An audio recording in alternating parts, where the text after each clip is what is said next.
జై Sriram. Welcome to Visvabharati వేదిక astrology. శ్రావణ పౌర్ణమి వస్తోంది.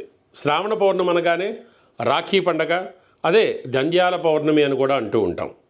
మరి రాఖీ పౌర్ణమి రోజున రాఖీ కట్టడానికి, కట్టించుకోవడానికి ఎంతోమంది అన్న చెల్లెళ్ళు, అక్క చెల్లెళ్ళు అందరూ కూడాను, తమ్ముళ్ళు అందరూ కూడాను వెయిట్ చేస్తూ ఉంటారు. మరి దీనికి ఏమైనా పర్టికులర్ ముహూర్తం ఉందా? ఉంటే అమెరికాలో ఎప్పుడు వస్తుంది అనే దాని గురించి మనం ఈ వీడియోలో మాట్లాడుకోబోతున్నాం. దయచేసి ఇలాంటి ఇన్ఫర్మేటివ్ వీడియోస్ ఇంకా మన ఛానల్లో ఎక్కువ వస్తుంటాయి కాబట్టి దయచేసి మన ఛానల్కి సబ్స్క్రైబ్ చేయండి. అలానే మీకు ఇంకా డౌట్ ఉంటే కింద కామెంట్ చేయండి, నేను ఆ కామెంట్ని రిప్లై చేసేటువంటి ప్రయత్నం చేస్తాను. అసలు ఈ వీడియో ఎందుకు చేయాల్సి వస్తుందంటే, మనం ఒక సబ్స్క్రైబర్ మెసేజ్ పంపించారు. ఇట్లానే రాఖీ పండుగ గురించి వాట్సాప్ గ్రూప్స్లో ఏవేవో సర్క్యులేట్ అవుతున్నాయండి, ఆదివారం అని, శనివారం తర్వాత సోమవారం అని చెప్పేసి దీని గురించి క్లారిటీ ఇవ్వండి గురువుగారు అంటే ఈ వీడియో చేస్తున్నాం అనమాట. అమెరికాలో రాఖీ పండగ ఎప్పుడు? ఖచ్చితంగా ఇది 19వ తారీఖు సోమవారం రోజే చేసుకోవాలి. ఎందుకు చేసుకోవాలి, ఎందుకు ఆదివారం చేయకూడదు అనేటువంటి విషయాన్ని మీకు ఒక్క నిమిషంలో చెప్తా. ఇప్పుడు చూడండి, ఇక్కడ ఇది మనం మీకు అందుబాటులో ఉండడం కోసం దృక్పంచాంగం నుంచి దీన్ని తీసి చూపిస్తున్నాను. మీరు కావాలంటే ఈ ఇన్ఫర్మేషన్ని కింద డిస్క్రిప్షన్లో లింక్ ఉంచుతాను, దాంట్లోకి వెళ్ళి కూడా మీరు కూడా చూడవచ్చు. ఇక్కడ చూసుకున్నట్లయితే రాఖీ పండగ 19 వీళ్ళు ఇచ్చారని కాదు, అసలు ఎందుకు రాఖీ పండగ 19వ తారీఖు ఆగస్టు చేసుకోవాలి అని అంటే, ఇక్కడ చూడండి, రాఖీ పండగ చేసుకునేటప్పుడు దానికి ఒక ముహూర్తానికి ఒక సిగ్నిఫికెన్స్ ఉంది. ఒక్కొక్క పండగకి ఒక్కో రకమైనటువంటి రూల్స్ అండ్ రెగ్యులేషన్స్ ఉంటాయి. మరి రాఖీ పౌర్ణమి రోజు రాఖీ పండగకి ఏంటి ఉన్నాయి అని అంటే, సూర్యోదయానికి ఉండాలా, సూర్యాస్తమయానికి ఉండాలా అంటే రెండూ కాదు. మధ్యాహ్నం అంటే అపరాహ్న కాలానికి ఉండాలి. మధ్యాహ్నం 12 గంటల సమయానికి ఏ రోజు పౌర్ణమి తిథి ఉంటే ఆ రోజే రాఖీ పౌర్ణమిని జరుపుకోవాలి.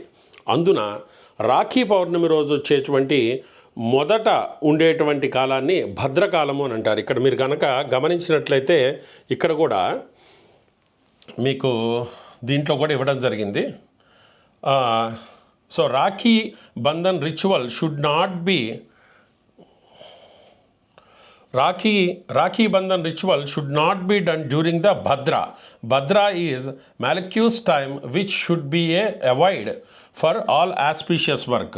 Most Hindu religious texts, including Vratraj, advise to avoid Bhadra time to tie Rakhi during Raksha Bandhan festival. This, ఒకవేళ ఇక్కడ మనం చూసుకున్నట్లయితే భద్రా టైం అంటే ఎప్పుడంటే, it should be noted that Bhadra prevails during first half of Purnima తిథి.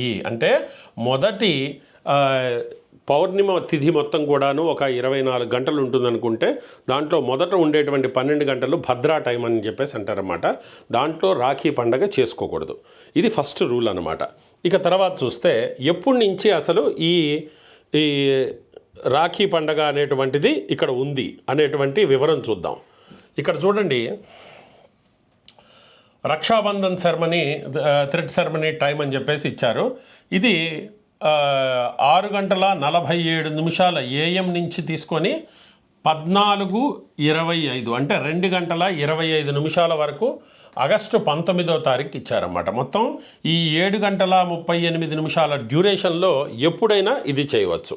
దీనికి గల కారణం చూస్తే, Rakshabandhan got over before sunrise. Okay, Purnima tithi begins. ఎప్పుడు అసలు పౌర్ణిమ తిథి అనేటువంటిది వస్తుంది అంటే, ఇది ఆగస్టు 18వ తారీఖే వస్తుంది, కానీ సాయంత్రం 5:34 వస్తుంది. సాయంత్రం వేళలో 5:34 వస్తుంది అనమాట. కాబట్టి ఇది అపరాహ్నానికి లేదు. అంటే 18వ తారీఖున మధ్యాహ్నం 12 గంటలకు కానీ, 1 గంట కానీ, 2 గంటలకు కానీ లేదు, ఈవినింగ్ ఎప్పుడో వస్తుంది.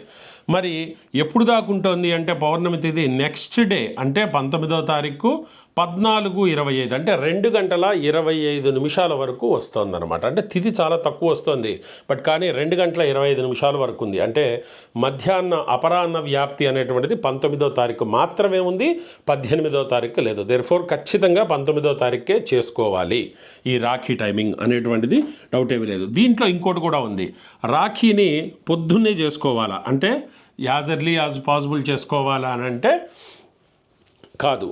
రాఖీని మధ్యాహ్నానికి దగ్గరగా ఉన్నప్పుడు చేసుకోవాలన్నమాట, పొద్దున్నే తెల్లవారుజామున కాదనమాట. అందుకని ఫస్ట్ ముహూర్తం అంటే సూర్యోదయం దగ్గర నుంచి 2 గంటలు ఉన్నటువంటి టైం, 1.5 గంట ఉన్నటువంటి టైంని ఫస్ట్ ముహూర్తం అంటారు. కాబట్టి సూర్యోదయం ఇక్కడ మనకి 6 గంటలకు అనుకుందాం, 5:30కో ఏమో ఉంది, 5:30 దగ్గర నుంచి అనుకున్నాము. 5:30 నుంచి తీసుకున్నట్లయితే 6:30, 7 గంటల వరకు వదిలేసి 7:30 తర్వాత అంటే 8 గంటల తర్వాత అయితే ఇంకా మంచిది. 8 నుంచి మధ్యాహ్నం 2 లోపల ఈ యొక్క రక్షాబంధనం జరిపించడం అనేటువంటిది చాలా మంచి విశేషము. మరి పౌర్ణమి తిథి సాయంత్రం వేళలో కదా ఉండాల్సింది అంటే ఆ రూల్ ఓన్లీ సత్యనారాయణ స్వామి వ్రతాలు చేసుకునేటువంటి వాళ్ళకి, గృహప్రవేశ ముహూర్తాలు పెట్టుకునేటువంటి వాళ్ళకే కానీ రక్షాబంధనకి కాదు అన్నటువంటి విషయాన్ని మీరు గమనించుకోవాలన్నమాట. కాబట్టి రక్షాబంధనం ఖచ్చితంగా ఆగస్టు 19వ తారీఖు పొద్దున పూట 8 గంటల చిల్లర దగ్గర నుంచి ఆ తర్వాత మధ్యాహ్నం 2 గంటల 30 నిమిషాల లోపల ఈ మధ్యలో చేసుకోవటం అనేటువంటిది ఉత్తమమైనటువంటిది విషయం. మంగళం మహతు. మన ఛానల్ని సబ్స్క్రైబ్ చేయండి, ఆదరించండి. సర్వేజన సుఖినో భవంతు.